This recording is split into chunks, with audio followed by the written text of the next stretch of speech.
Kelima, Al-Imam Al-Hafidh Al-Zahabi, wafat 748 Hijriah.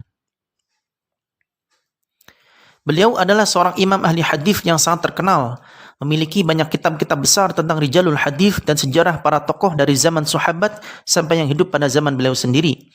Tidak perlu panjang lebar membahas biografi beliau, setiap penuntut ilmu dimanapun berada pasti mengenalnya. Tak perlu ditanyakan lagi level beliau dalam ilmu hadis, al-jarh wa ta'dil dan tarikh atau sejarah. Beliau adalah murid Ibnu Taimiyah, ulama panutan Wahabi, tetapi memiliki pandangan yang berbeda dengan gurunya tersebut. Orang-orang Wahabi sangat memuji Al-Hafidh Az-Zahabi dan menjadi panutan mereka. Tetapi kali ini entah mengapa Wahabi tidak mau mengikuti beliau, padahal mereka sendiri mengakui bahwa beliau adalah Nasirus Sunnah, penolong sunnah.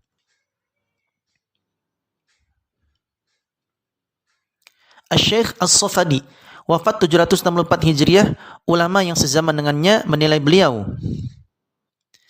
Az-Zahabi adalah seorang al-hafidh yang tiada bandingan dan muhaddits yang tidak tertandingi. Sangat ahli dalam hadis dan para perawinya, memeriksa cacat dan keadaan mereka, mengenal biografi para tokoh dan menghilangkan kebingungan tentang sejarah dan kerancuan mereka. Memiliki pikiran yang sangat cerdas dan benar-benar sesuai dengan tingkat kualitas yang tinggi seperti zahab atau emas dalam hal nasab dan keterkaitannya. Di dalam kitab beliau Al-Wafi bil Wafiyat, juz 2 halaman 114.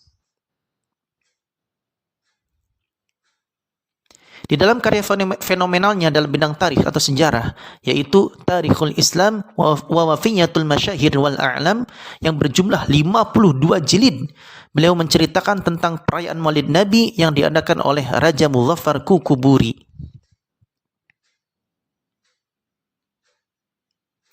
Adapun perayaannya dalam merayakan Maulid Nabi, deskripsi tentang itu tidak akan pernah cukup untuk menggambarkannya. Orang-orang dari Mosul, Baghdad, Sinjar, Jazirah, dan berbagai daerah lainnya, termasuk para fuqaha, sufi, penceramah, dan penyair datang ke sana, yaitu Irbil. Mereka terus berdatangan dari bulan Muharram hingga awal bulan Rabiul Awal. Kemudian sekitar 20 kubah kayu didirikan, satu untuknya dan sisanya untuk tokoh-tokoh penting di negara bagian pemerintahannya.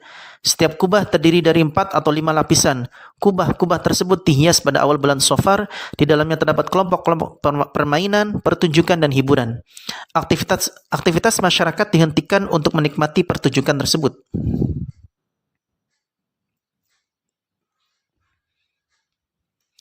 Pada pagi hari acara Maulid, pakaian baru yang disiapkan dari benteng dibagikan oleh para sufi yang dibungkus satu persatu. Banyak orang berkumpul, termasuk para pemimpin dan para tokoh.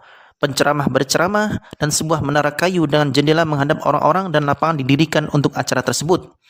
Setelah pertunjukan selesai, makanan disajikan di lapangan untuk orang-orang miskin dengan hidangan yang sangat melimpah yang tidak dapat digambarkan.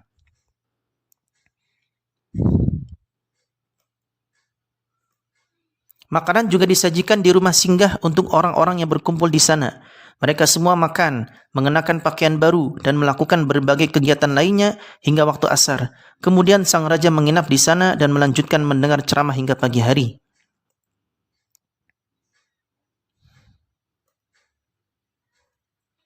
Abul Khattab Ibnu Dihyah membuatkan kitab tentang maulid untuk raja dan memberinya hadiah 1000 dinar. Dia adalah seorang raja yang mulia akhlaknya, sangat rendah hati, dan sangat cenderung kepada ahlus sunnah wal jamaah. Hanya para fuqaha dan ahli hadis yang diterima di sisinya, dan ia sedikit memperhatikan syair dan para penyair. Tidak pernah dilaporkan bahwa ia mengalami kekalahan dalam pertempuran. Dalam kitab Tarikhul Islam wa Wafiyatul Masyahir wal A'lam lidz-Dzahabi, juz 45 halaman 403 sampai 404, cetakan Darul Kitab Al-Arabi Beirut Lebanon tahun 1993, tahqiq oleh Syekh Umar Abdus Salam At-Tadmuri. Pertanyaan besar, apakah beliau mengomentari perayaan Maulid besar-besaran tersebut dengan sebutan bid'ah, sesat, mungkar, batil? Tidak sama sekali. Jika perayaan Maulid adalah sebuah bid'ah yang mungkar dan sesat, maka beliau tidak akan diam tanpa berkomentar apapun. Terlebih lagi perayaan tersebut diadakan secara besar-besaran dan setiap tahun. Juga, beliau tidak menstempel Raja Muzaffar sebagai ahli bid'ah. Seharusnya beliau dengan sigap menilai beliau dengan sebutan ahli bid'ah karena sudah terkumpul dalam dirinya 3 kebid'ahan yang luar biasa. 1. Mengadakan maulid. 2 secara besar-besaran, dan 3 setiap tahun. Justru sebaliknya, beliau malah memuji Raja Muzaffar dengan setinggi langit. Yang keenam, Al-Imam Burhanuddin bin Jama'ah, wafat 764 Hijriah. Beliau adalah salah seorang ulama yang sangat alim, menjadi panutan umat Islam di masanya. Hebatnya, beliau menjadi ulama di 3 tempat, Syam, Mekah, dan Madinah. Hal itu dikarenakan beliau sangat suka mencari ilmu dan hadis di berbagai tempat, hingga mengantarkan beliau menjadi seorang ulama besar dan menjadi rujukan di berbagai tempat, terutama pada 3 tempat tersebut. Keluarga besar Ibnu Jama'ah merupakan keluarga ulama, karena banyak dari keluarga tersebut yang menjadi ulama.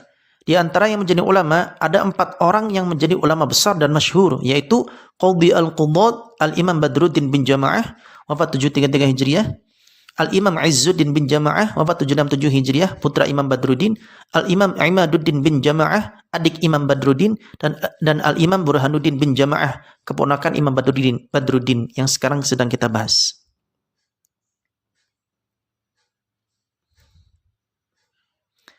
Biografi beliau disebutkan oleh Al-Hafidh Waliyuddin Al-Iraqi, wafat 826 Hijriah, sebagai berikut. Dan wafat di Al-Quds pada bulan Dzulhijjah, Al-Syekh Az-Zahid Al-Qudwah Al-Mu'ammar Burhanuddin Abu Ishaq Ibrahim bin Abdurrahman bin Ibrahim bin Sa'dullah bin Jama'ah Al-Kinani Al-Hamawi, kemudian Al-Maqdisi Asy-Syafi'i. Dia adalah keponakan dari Qadhi Al-Qudat Badruddin bin Jama'ah, dan juga ayah dari guru kami, Imaduddin Ismail bin Jama'ah. Dia dimakamkan di pemakaman Mamilla. Dia mendengar hadis dari Ahmad bin Asakir. Telah meriwayatkan darinya ayahku, yaitu Al-Hafidh Zainuddin Al-Iraqi, kemudian Al-Hafidh Al-Haythami, dan lainnya juga mendengar dari hadis darinya. Dia adalah ulama yang ahli ibadah, zuhud, dan memiliki banyak kebaikan. Dia tinggal di 3 masjid yang dimuliakan, Masjidil Haram, Masjid Nabawi, dan Masjidil Aqsa, untuk waktu yang lama. Pada akhir hidupnya, pendengarannya menurun. Dia kemudian datang ke Kairo dan meriwayatkan hadis di sana. Dia pernah menyampaikan khutbah di Masjid Al-Aqsa sebagai wakil dari para pemimpin di sana. Dalam kitab beliau, Dzal Ibn Al-Iraqi 'ala Al-Ibar, juz 1 halaman 143 sampai 144. Ketika beliau tinggal di Madinah, beliau memiliki kebiasaan yang sangat baik, yaitu membagi-bagikan makanan kepada orang-orang saat datangnya bulan Rabiul Awal, khususnya jika bertepatan dengan tanggal 12 Rabiul Awal. Keterangan mengenai hal tersebut direkam oleh Al-Imam Al-Hafidh As-Sakhawi, wafat 902 Hijriah, seorang ulama besar hadis. Berikut keterangan di dalam kitab kumpulan fatwa beliau yang sangat terkenal, yaitu Al-Ajwibah Al-Marudiyah Fima Su'ila As-Sakhawi anhu minal ahadith an-nabawiyah. Aku As-Sakhawi katakan, adapun ketika Az-Zahid Al-Qudwah Al-Mu'ammar Abu Ishaq Ibrahim bin Abdurrahman bin Ibrahim bin Jama'ah tinggal di Madinah An-Nabawiyah, ia biasa membuat makanan dalam perayaan Maulid Nabi dan memberikannya kepada orang-orang. Ia berkata, jika aku mampu, aku akan merayakan Maulid setiap hari sepanjang bulan Rabiul Awal. Selesai. Dalam kitab beliau Al-Ajwibah Al-Marudiyah Fima Su'ila As-Sakhawi anhu min al-Ahadits An-Nabawiyah, juz 3 halaman 1119, cetakan Darul Royah Mesir tahun 1997, tahqiq oleh Dr. Muhammad Ishaq Muhammad Ibrahim. Yang ketujuh, Al-Imam Al-Hafidh Ibnu Katsir, wafat 774 Hijriah. Beliau adalah ulama besar dalam bidang hadis, tafsir, fiqih, dan tarikh atau sejarah. Karya fenomenalnya dalam bidang tafsir adalah Tafsir Al-Quranil Azim, atau yang populer disebut Tafsir Ibnu Katsir. Karya lain beliau yang juga fenomenal adalah Al-Bidayah wan Nihayah dalam bidang tarikh atau sejarah Islam. Kepopuleran beliau sangat tajam di seluruh dunia. Beliau juga dikenal karena ketelitian dan integritas ilmiahnya dalam menilai sumber-sumber hadis. Beliau adalah salah satu ulama yang dikagumi oleh kaum Wahabi. Al-Hafidh Ibnu Nasiruddin Ad-Dimashqi, wafat 842 Hijriah, berkata dalam kitabnya tentang beliau, Al-Syekh Al-Imam Al-Allamah Al-Hafidh Imaduddin, seorang muhaddits yang fiqh, penghulunya para sejarawan, ahli dalam bidang tafsir, Abul Fida Ismail bin Al-Syekh Al-Alim Al-Khatib Abu Hafs Umar bin Kathir bin Zara' Al-Qurashi Al-Basri Al-Dimashqi Al-Syafi'i. Dalam kitab beliau Ar-Raddul Wafir halaman 92. Beliau adalah ulama besar dalam bidang hadis, tafsir, fiqih, dan tarikh. Karya fenomenalnya dalam bidang tafsir adalah Tafsirul Azim. Murid beliau, Al-Hafidh Abul Mahasin Al-Husaini, wafat 765 Hijriah, berkata tentang beliau, Ibnu Katsir menjadi menantu guru kami, Al-Hafidh Al-Mizzi, dan banyak mengambil ilmu darinya. Ia juga memberikan fatwa, mengajar, berdiskusi, dan unggul dalam bidang fiqih, tafsir, dan nahwu. Beliau mendalami ilmu tentang para perawi dan kelemahan hadis. Ia menjabat sebagai syekh di lembaga Ummus Salih dan At-Tankiziyah setelah Al-Hafidh Al-Zahabi. Dalam kitab beliau Zail Tadhkiratul Hufadz halaman 38. Dalam kitab fenomenalnya Al-Bidayah wan Nihayah, beliau menceritakan tentang Raja Irbil Muzaffar bin Zainuddin Kukuburi dan perayaan maulidnya. Imam Abu Syama berkata, pada tahun ini, yaitu 630 Hijriah, sekelompok penguasa wafat. Di antaranya adalah Al-Mughith bin Al-Mughith bin Al-Adil, Al-Aziz Uthman bin Al-Adil, dan Muzaffaruddin Raja Irbil, serta lainnya. Aku Ibnu Katsir berkata, adapun penguasa Irbil, ia adalah Al-Malik Al-Muzaffar, Abu Sa'id Kukuburi bin Zainuddin Ali bin Buktikin, salah satu raja yang dermawan, pemimpin besar, dan raja terkemuka. Ia memiliki peninggalan-peninggalan yang baik. Ia membangun Masjid Al-Muzaffari di kaki Gunung Qasyun dan pernah berniat mengalirkan air ke sana dari sumber air dari desa Barzah, tetapi dilarang oleh Al-Mu'azzam, yaitu Isa bin Al-Adil, dengan alasan bahwa air tersebut mungkin melewati makam-makam kaum muslimin di lereng bukit. Ia juga mengadakan perayaan Maulid Nabi yang agung pada bulan Rabiul Awal dan merayakannya dengan sangat megah. Ia adalah seorang raja yang berwibawa, pemberani, cerdas, bijaksana, alim, dan adil. Semoga Allah merahmatinya. Asy-Syaikh Abdul Khattab Ibnu Dihyah telah menyusun sebuah kitab untuknya, yaitu Raja Muzaffar, mengenai Maulid Nabi yang diberi judul At-Tanwir fi Maulidis Sirajil Munir. Atas karyanya tersebut, sang raja memberinya hadiah 1000 dinar. Masa kekuasaan Raja Muzaffar berlangsung lama di masa dinasti Salahiyah, yaitu dinasti Salahuddin Al-Ayyubi, dan ia pernah berhasil mengepung kota Akka. Hingga tahun ini, 630 Hijriah, ia dikenal sebagai sosok yang baik dalam kehidupan dan rahasia batinnya. Ini semua tertera dalam kitab beliau Al-Bidayah wan Nihayah, juz 17, halaman 204-205, cetakan Darul Hijr Turki tahun 1997, tahqiq oleh Dr. Abdullah bin Abdul Muhsin At-Turki.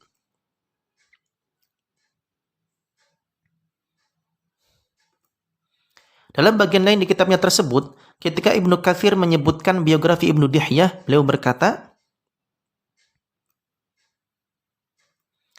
Ibnu Khalikan berkata, iya, Ibnu Dihyah adalah salah satu tokoh ulama terkemuka dan masyhur di kalangan ahlul fadl, mahir dalam ilmu hadis dan segala yang berkaitan dengannya, serta memiliki pengetahuan luas tentang ilmu nahwu, bahasa, sejarah bangsa Arab, dan syair-syair mereka. Ia belajar di wilayah Maghrib atau Maroko, kemudian ia berkelana ke Syam, lalu ke Irak, dan melewati Irbil pada tahun 604 Hijriah. Di sana, ia mendapati rajanya, yaitu Al-Mu'azzam Muzaffaruddin bin Zainuddin, yang sangat gemar mengadakan perayaan Maulid Nabi. Maka, ia menulis untuknya kitab At-Tanwir fi Maulidis Sirajil Munir, dan membacakannya sendiri di hadapan raja tersebut, yang kemudian memberinya hadiah 1000 dinar. Ia, Ibnu Khalikan berkata, kami mendengar kitab itu dari Al-Malik Al-Mu'azzam dalam 6 majelis pada tahun 625 Hijriah. Aku Ibnu Katsir katakan, aku telah melihat kitab tersebut, yaitu At-Tanwir, dan menulis beberapa hal baik dan bermanfaat darinya. Di dalam kitab beliau Al-Bidayah wan Nihayah, juz 17, halaman 224-225, cetakan yang sama.